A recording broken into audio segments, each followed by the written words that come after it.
In collaboration with the Cyprus Mail, this is the Cyprus News Digest with Rosie Charalambous.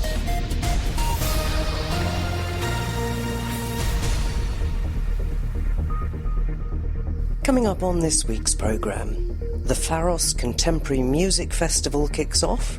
And I personally feel very passionately that it's very important for us to hear the music of our time, just as people who were living in previous centuries, if they were privileged enough to be in a salon, in a room with a Beethoven or with a Bach, were able to hear the music of their time for the first time. It's, I think, a huge privilege. Finding inner peace, the extraordinary tale of a banker turned Buddhist nun. Whilst there's nothing wrong with banking, I think I realised that it wasn't how I wanted to use my time on the earth. It just wasn't the contribution ultimately that I wanted to make.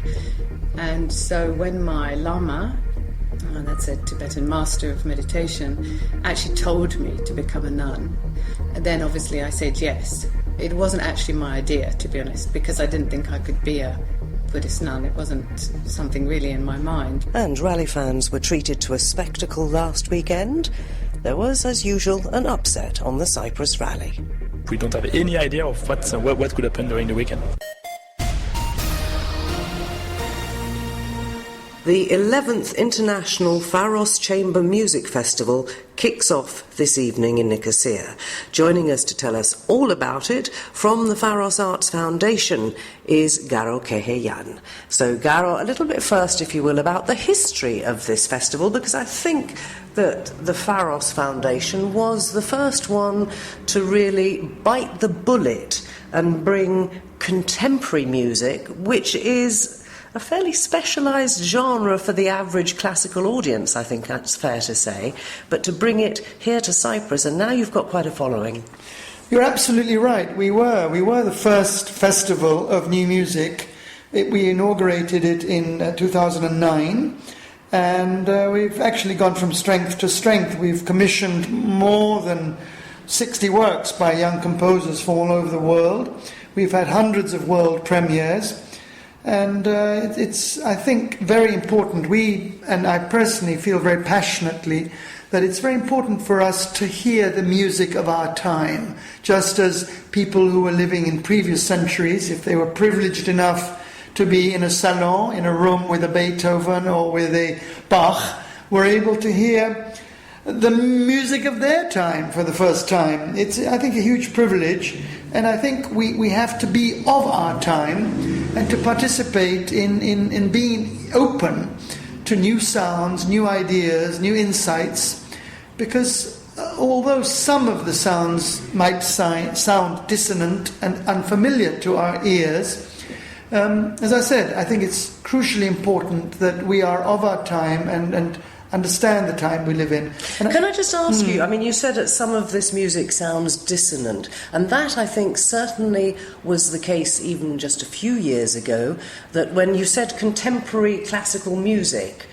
that's what you got. It was almost noise, and it put a lot of people off. Now, is it... But that's exactly my point. If you were in a hall 200 years ago listening to a late Beethoven string quartet, or indeed his Third Symphony, which was notorious, the premiere took place, and there were people there who found it very dissonant and very difficult.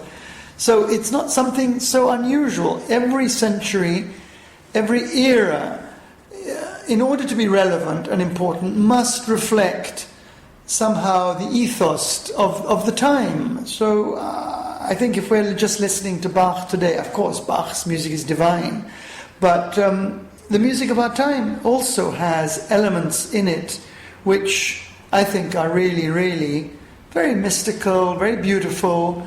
I don't think it's just noise. I think that it's looking into the mystery of what is sound and what is vibration and how forms are created through sound. Fascinating. Let's look at the programme that's coming up. Starting tonight, I love the sound of this.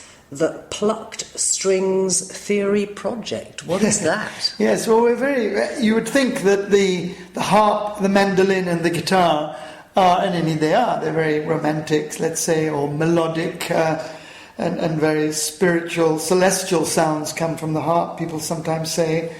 But I think that this is going to be very, very exciting, very interesting to hear new music written for this combination. And among the works will be a premiere, a Cyprus premiere, I think maybe even a world premiere of a piece written by one of our own great composers, Evis Samoutis, who is also the artistic director of the festival. So yes, very exciting. Sebaret are a very well-known French group. We've hosted them before. Can I just ask, when you say 3 plucked strings, I'm assuming that means that whatever they're playing, they're not playing those instruments in the way you'd normally expect them to. Well, a harp is always plucked, but so is the other things. A guitar you can pluck it, but are they completely ignoring everything except the plucking? No, I mean you can do all kinds of things with these instruments, glissendos and things. So no, I don't think they will only be plucking them. They will be doing whatever is humanly possible with these instruments, I would imagine. But they are, of their essence, plucked instruments, just as the harpsichord is a plucked instrument. Right, so that's 8:30 tonight at the Shoe Factory. And let's move on to Sunday and the Nicosia Etude Time Traveller.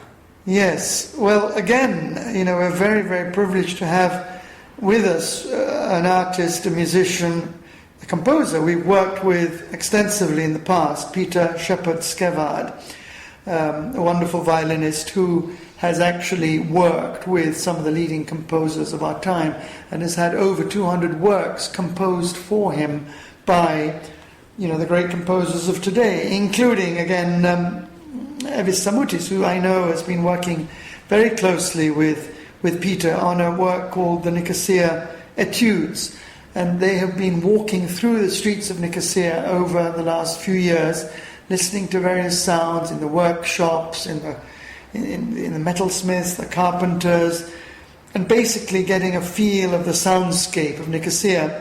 And I would imagine fusing it also with the music of the past, of this amazing medieval heritage that Nicosia has. Indeed, it's a city which, during the Lusignan period, from the 11th to the 14th century, I would say was a glorious period of music making, and it's out of that period that the Turin Codex emerges, the Cyprus Codex, which is now in the Turin Library. And I think that some of the music that was composed then has inspired Evis as well. So there'll be resonances going back to the references going back to the medieval period of Nicosia. And what is the Cyprus Codex? The Cyprus Codex was a series which was codified and put together in a manuscript. It was actually exhibited in Nicosia at the Levendis Museum in the Old Town last year. And it was music that was written during that period in Nicosia by the court at the time. And then we have voice and piano recital. Tell us about that. This is a very prominent, celebrated Polish composer and vocalist, Agata Zubel, who has a major profile, has worked with some of the great orchestras of today. And she's coming with her pianist, Krzysztof Chrysiazek, and they're going to play a program which is perhaps a little bit more conventional, let's say, to our ears, music of the 20th century, music by Ravel and Barber and Szymanowski. So that'll be a piano and voice recital. And that's on Tuesday? Tuesday the 8th of October. And then the final concert of the festival will be on Sunday the 13th of October. And it'll be an ensemble, it'll be a multimedia performance with a Netherlands ensemble called Face. And it's a project that was initiated by a great Cypriot composer of our time who lives in The Hague, Yannis Kyriakidis. And it'll be, as I said, an audio-visual presentation as well, working with a photographer called Johannes Schwartz and a writer called, there'll be a writer called Maria Parnas, but the actual performance itself with the Electra Ensemble for New Music basically is going to be exploring the interface, I think, between, the way the human face has infinite, of course, expressive potentialities, and this is something the Chinese, ancient Chinese, were very conscious of, and there's a whole visual literature of how the shape of the nose, the eyebrows, the lips, the mouth, the cheekbones influenced character and developed character.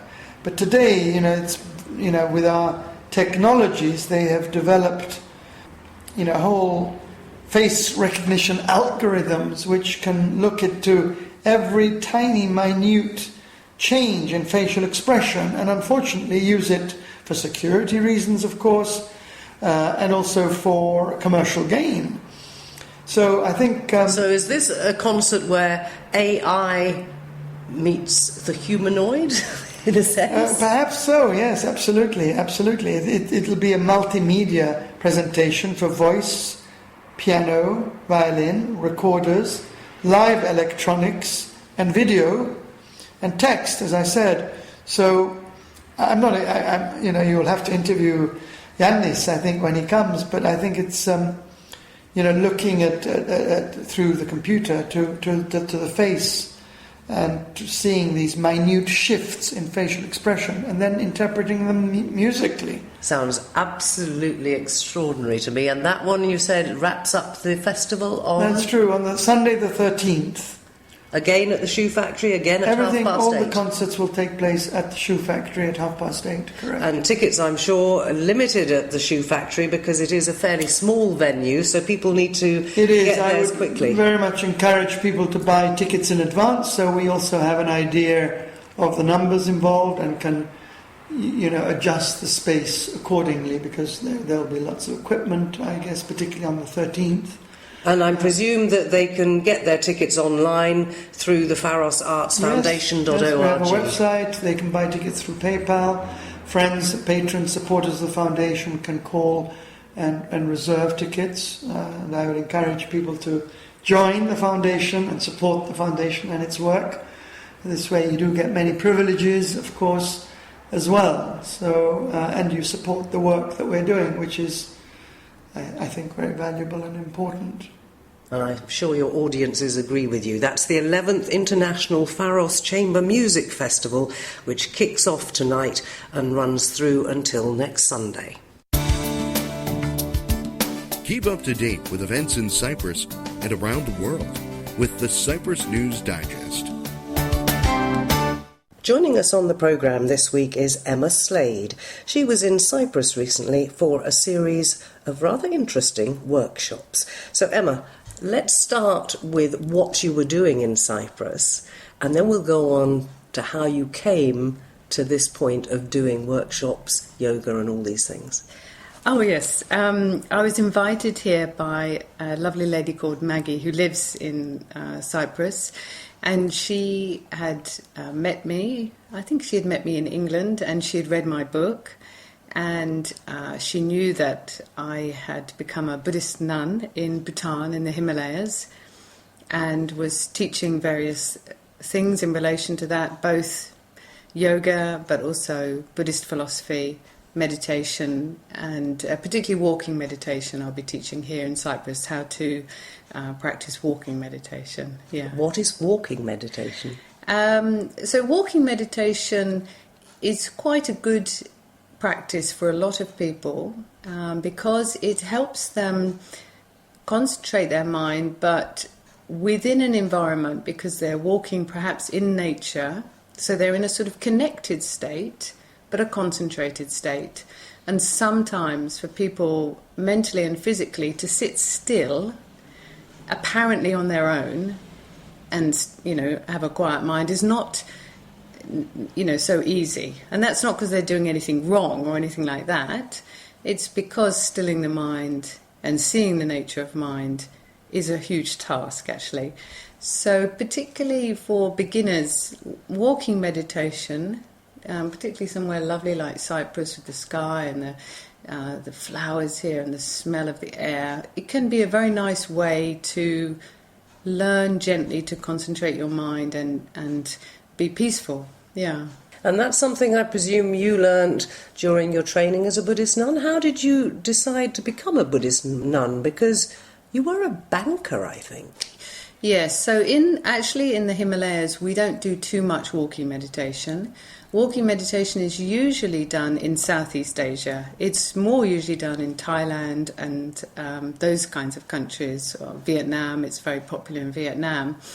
But I think it is a very good practice. I've done it within very intense retreat conditions in Thailand. I had a Thai master teaching me it, and I found it very powerful. So I decided, when I'm in the West, I think it's very useful for people.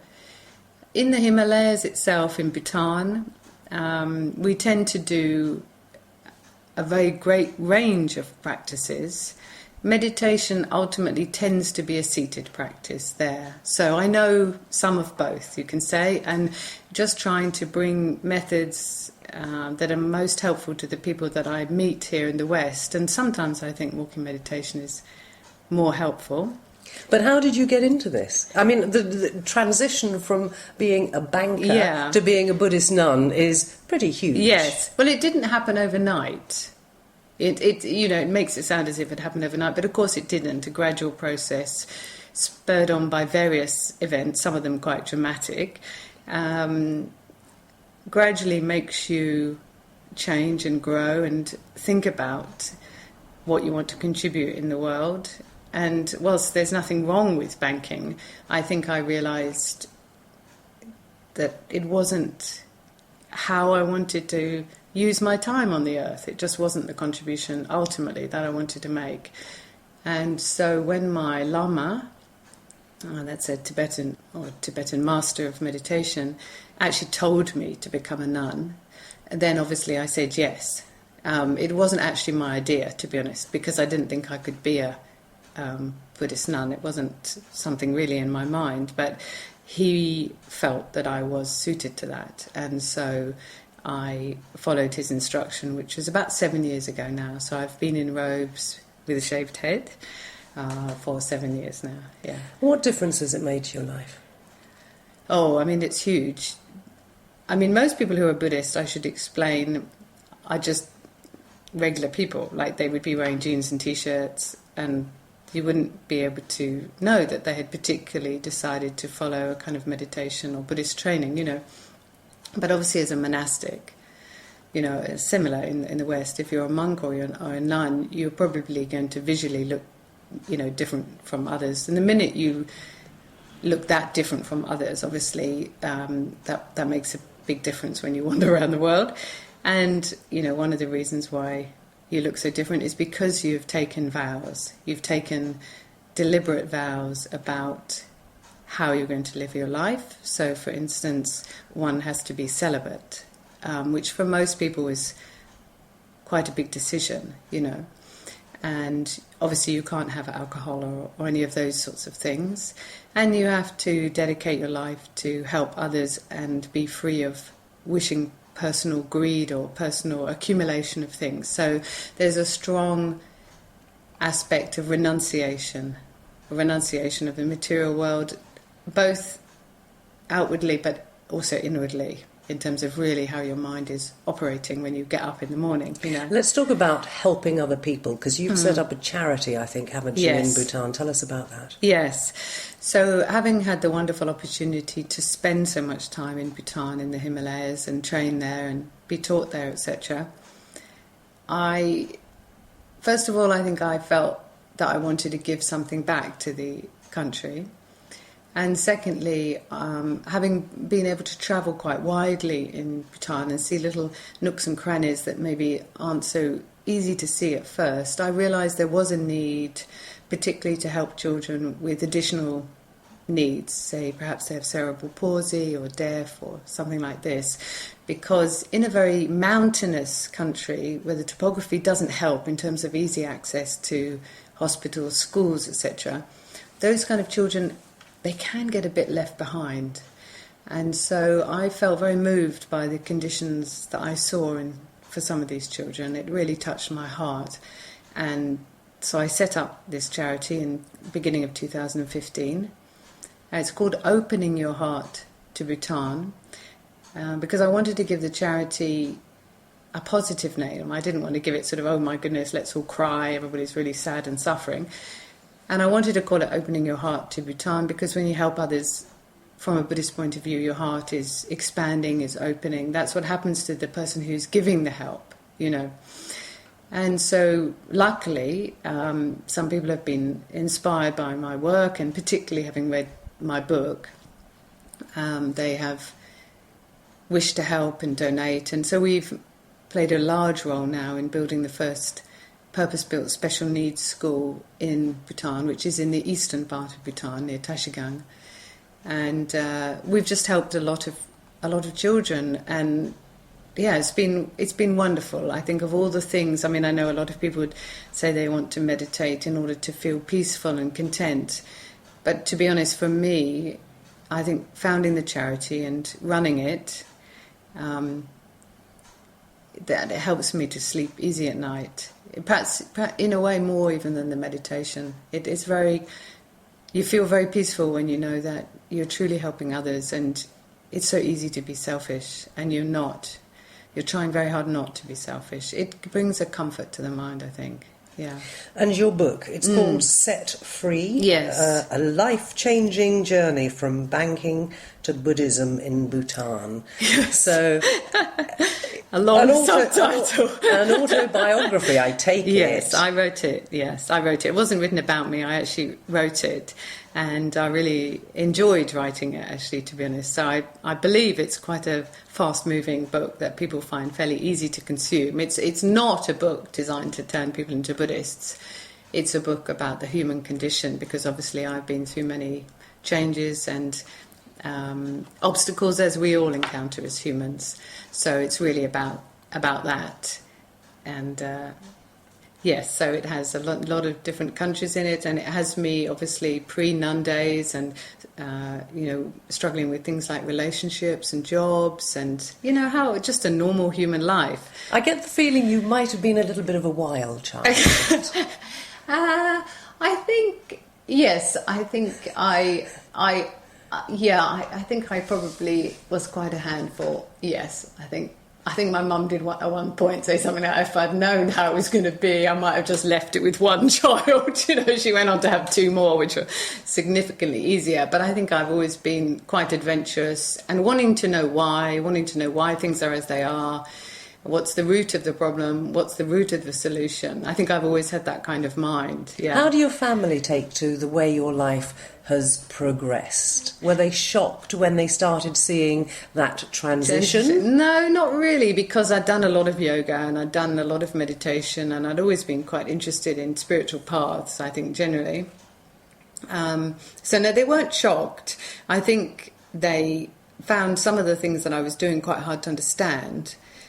I mean, obviously, because I studied classical Tibetan, and I had to do many, many practices, many prayers, many practices as I was training. We do these 440,000 practices, for instance, and it's hard for other people maybe to understand exactly what you're doing in that. But I think the charity, I think everybody gets helping others. I think that's a universal language. And so I think that when they saw me doing that, I think then they thought, oh, this really is having a good result.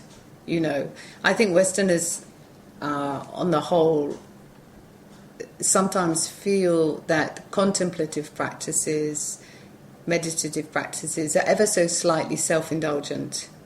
And so I think combining a meditative, contemplative practice with something engaged, helping in the world, it makes a lot more sense to people. I think it makes a lot more sense to me, and it made a lot more sense to my family, and they've been wonderful about the charity, and yes, that's really great. And my mum, at the ripe old age of whatever she was, 78, came to Bhutan and to see Bhutan and understand why it has been such a powerful place for me, and that was really lovely that she came and walked up a mountain at altitude with me. She's very brave too, I think, so yeah. So where can people get hold of the book, find out more about the charity? Because I guess the more support you have, the more book sales you have, the better the help is going to be for those kids in Bhutan. Yes, that's right. Or if anyone's visiting Bhutan, they can always contact us if they want to see the school or just find out more. So the books really should be easy to find on Amazon. As you said, it's just called Set Free. And so I think a lot of people buy it in that way. It's available on Kindle, and there's an audio version which I did myself. So if you want to hear it direct from the author's mouth, then you can get that. And the charity Opening Your Heart to Bhutan is on Facebook, and also there's a website. But I should say that in the UK, where it's a registered charity in the UK, nobody receives any salary or anything. I don't receive any salary, and I pay for all my own flights, etc. So that it's got, I think it's 96 pence in every pound goes directly to the end project, because I'm absolutely clear that it has to be charity in the highest sense of the word. Without all the overhead expenses that we always hear about at big charities. Yeah, which I can understand for them, but we don't have an office, we don't have any carpets, we don't have a car, we don't have anything. Everybody that helps our charity is simply doing it out of the goodness of their heart. And I was very keen that, although it's got bigger over time, it's not a weeny charity anymore, I was very keen to keep to those principles which we have, yeah. That is Emma Slade, who was in Cyprus recently conducting workshops. And look out for her book Set Free, or search on Facebook for Opening Your Heart for Bhutan. Yes. Listen online to the Cyprus News Digest on YouTube or at cyprusmail.libsyn.com. The latest program is uploaded every Friday, and if you missed one, you can catch up there. Last weekend saw the penultimate round of the European Rally Championship take place on the island. All the top contenders for the title were here, along with record-breaking winner Nasser Al-Attiyah from Qatar, and he was hoping to make it a 6th win on this event. Before the rally started, I caught up with the head of the ERC organisation at Eurosport events, Jean-Baptiste Lay, and I asked him what he thought of being back in Cyprus. We are very satisfied to come back here in Cyprus for the 7th round of the championship. Every year, I would say, the rally is a bit different from one year to another. What I would like to highlight here is a very strong entry list with no less than 17 top cars from the R5 categories, with 2 big names on top of the others big names from ERC. Nasser, with our local hero, not really local, but very famous hero here, and Mikko Järvonen has joined him. So they used normally to be on the same races on cross country. We can see them here in Cyprus Rally, which is really good. So if you take these 2 talents plus the regular ERC talents, we can expect a very interesting sporting event, sporting battle during the event. And I even not able to bet on one name at the final podium, because we don't have any idea of what could happen during the weekend. And indeed, we didn't know what was going to happen. There's always a surprise, it seems, on the last day, and indeed this year was no exception. With literally seconds separating the top few cars, the Russian driver Alexei Lukyanuk went out 3 stages from the finish and lost his 2nd overall placing that he'd held throughout the event. That meant that the current championship leader, Chris Ingram from Britain, moved up a slot into 3rd place behind local hero Simos Kalatariotis and the ever-present Al-Attiyah, who had held the top spot since the start of the event. But Ingram now goes into the final event of the season with a reasonable points cushion, and it'll all be decided in Hungary in November.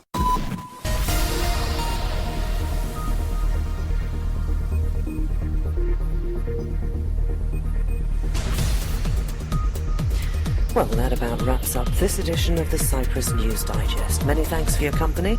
Hope you'll join me next week. Till we meet again, take care and God bless. Bye-bye now.